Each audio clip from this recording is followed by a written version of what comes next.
Emmett Lewis Till was a 14-year-old African-American boy. On his trip to Mississippi to visit some relatives, he made a mistake that cost him his life. He whistled at a white lady. He was savagely beaten, had his eye gouged out, shot, and was dumped into the Tallahatchie River with a 70-pound cotton gin fan around his neck. That one whistle cost him his life. Today, it is difficult to imagine a world full of the interminable unnecessary suffering and suppression of a group of individuals such as Emmett Lewis Till, that were based not on the content of their character, but on the color of their skin.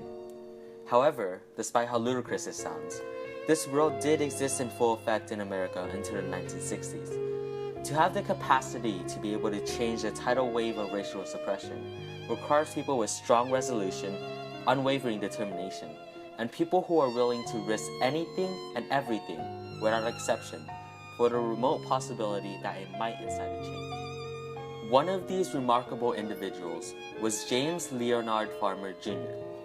James Farmer was a member of the historic Raleigh College debate team led by Melvin B. Tolson that held the first interracial debate. He was a leading figure in the civil rights movement, founding and leading the Congress of Racial Equality, or CORE, which was a standout amongst the most prominent of organizations in the era of civil rights. Incorporating Gandhi's peaceful teachings through CORE, he successfully orchestrated the Freedom Rides, which resulted in interstate travel desegregation. James Farmer was a crucial figure in the development of social equality, one who instigated change from his days as a college student to the day of his passing through his nonviolent means. After the civil rights movement's end, the United States of America was finally not widely divided and started accepting different races, which allowed for remarkable individuals to appear, such as Michael Jackson, Michael Jordan, and even Barack Obama.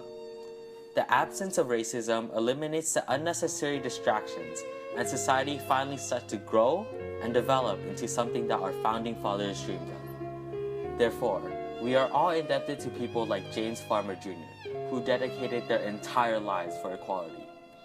It would be an insult to their name if the world were to retreat back into the depths of injustice just like it was 70 years ago. In order to make sure their effect on the world never dies, we can simply join or donate to organizations such as CORE, which is still existing today, or the National Association for the Advancement of Colored People, or NAACP, both of which fight for equality for racial minorities. However, racial discrimination does not present itself as much as an issue in today's society. Instead, the country has growing issues about gender inequality or racism towards the LGBT community, which is a community that consists of lesbians, gays, bisexuals, and transgenders. Although it seems like a different issue, racism is always the same. Individuals who discriminate against people who are different are short-sighted, only reading the cover of the book instead of opening it and reading what it's all about.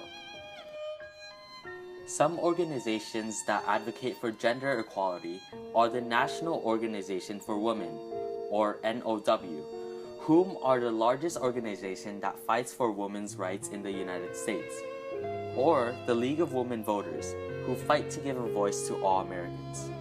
Organizations who advocate for equality to the LGBT community consists of Gay and Lesbian Alliance Against Defamation, or GLAAD, where they push for bills to stop LGBT discrimination. In order to bring awareness to a more localized level, students can start clubs that model after these organizations. An example of an already existing club that models an organization in the real world is Model UN. There are also clubs that simply help the community by performing some sort of community service, such as Key Club and Key-Wins, which can be used as an example. By forming a club that incorporates both ideals of a model club and a service club, students can create a club that advocates for social equality within the community. Do not just sit back and watch as the people of the world tear themselves apart because of others' unique preferences. Remember that one person can change the world.